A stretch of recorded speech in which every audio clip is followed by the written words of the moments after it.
Bismillah. Selamun Aleyküm. Sayın Genel Başkanımız, Yönetim Kurulu üyelerimiz, il başkanlarımız, il temsilcilerimiz, haksiyeti kıymetli üyeleri, değerli misafirlerimiz, saygıdeğer ailelerimiz ve basın emekçilerimiz. Haksiyet 6. İş Adamları buluşmasına katılımınızdan dolayı hepinize ayrı ayrı en içten dileklerimle şükranlarımızı sunarız. Sizleri ağırlamaktan büyük bir onur ve şeref duyduk. Organizasyon Komitesi Başkanlığı olarak yaklaşık 2 aydır sizlerin daha rahat, konforlu, keyifli ve faydalı bir süreç geçirmeniz için gece gündüz demeden çalıştık. Sizlere en iyi hizmeti sunabilmek adına yoğun bir çaba gayret gösterdik. Sizler de Haksiyat'ın bu davetine icabet ederek çok uzak mesafelerden ailelerinizle birlikte geldiğiniz ve katılımınıza, çalışmalarımıza büyük bir değer kattınız. Bizler de ekip olarak elimizden gelenin en iyisini, en faydalısını yapmaya odaklandık.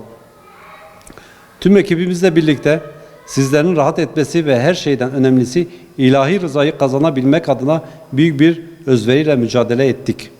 Ailemizi ve çocuklarımızı da unutmayarak onlar için özel etkinlik programları hazırladık. İşletmelerimizin başarı çatısını daha yukarıya taşıyabilmek adına farklı konu ve konularla vizyoner çalışmalar gerçekleştirdik. Önümüzdeki yıllarda gerçekleştireceğimiz organizasyonlarda sizlere daha iyi bir ortam sunmayı ve daha faydalı projelerle hizmet etmeyi arzuluyoruz. Büyük buluşmadan memnun ayrılmış olmanızı ümit ediyor. Memnuniyetinizi bizler için en büyük ödül sayıyoruz. Katılımınız için tüm ekibimiz adına tekrar teşekkür eder. Bir sonraki buluşmamızda görüşmek dileğiyle. Rabbim bu hayırlı çalışmayı kendi rızası için kabul buyursun. Allah'a emanet olun.